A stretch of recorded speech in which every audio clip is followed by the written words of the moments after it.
Hello. Carol Sirabisi, licensed marriage and family therapist here from Conscious Choices, my home office at Conscious Choices with Conscious Moment number 13. What would you wish for?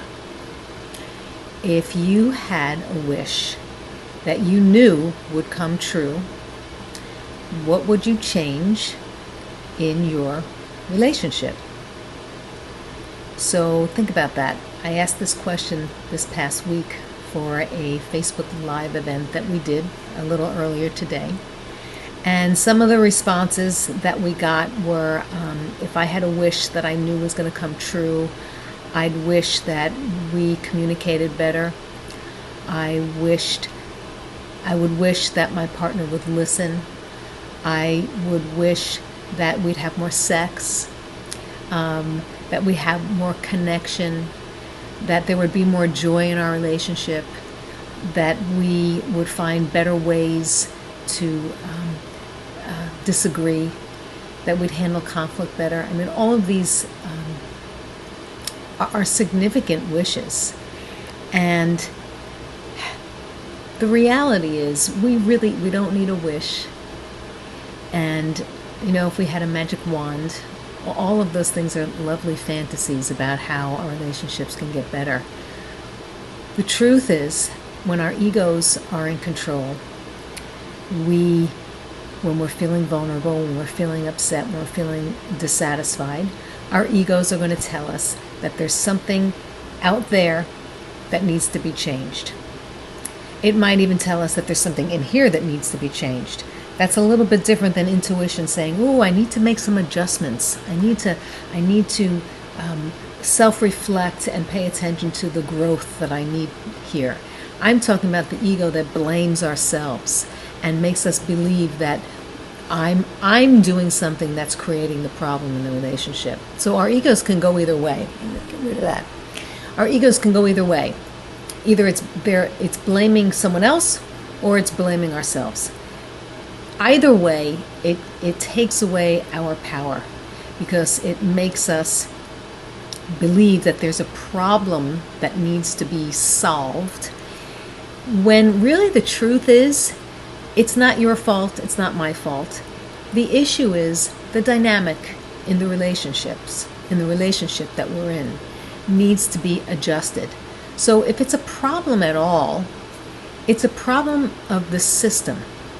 It's a problem of this dance that we have found ourselves in for however long we've been in a relationship. It can be a short-term relationship or a long-term relationship.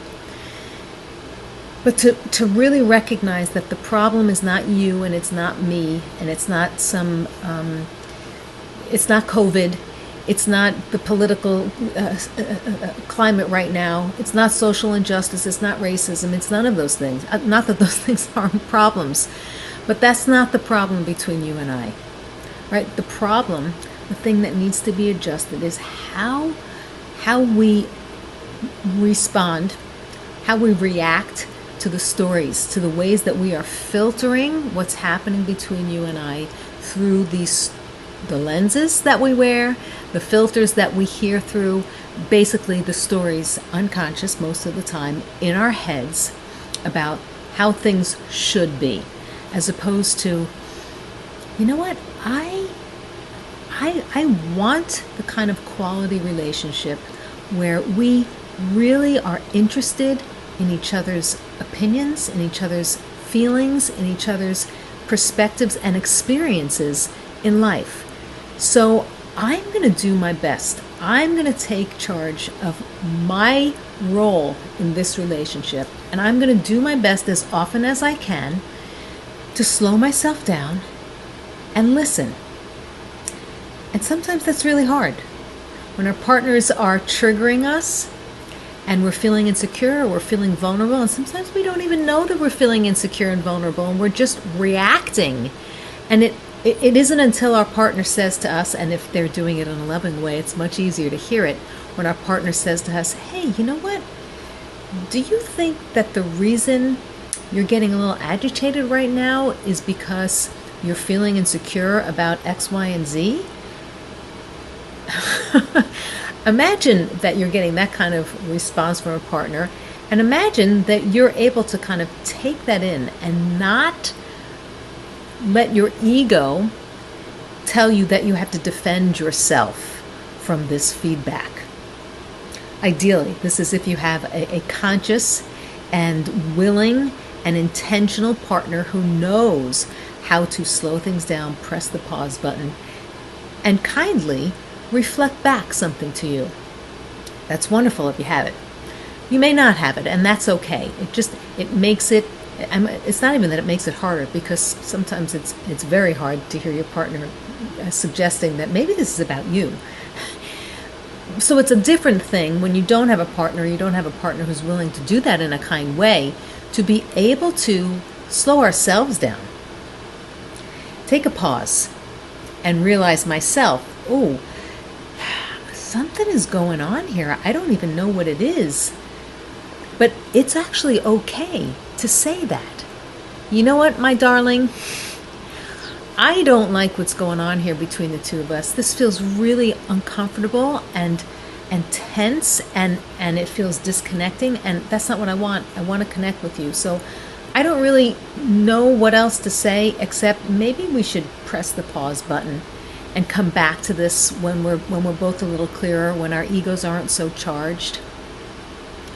This is so empowering to be able to own that yourself, to be able to step outside of yourself. And if you know me, you know I talk about this observing self all the time, and how important it is to be able to build that muscle enough to be able to step outside of yourself, become the observer, and watch what's going on, rather than getting sucked into the vortex of the anxiety and the agitation and the conflict.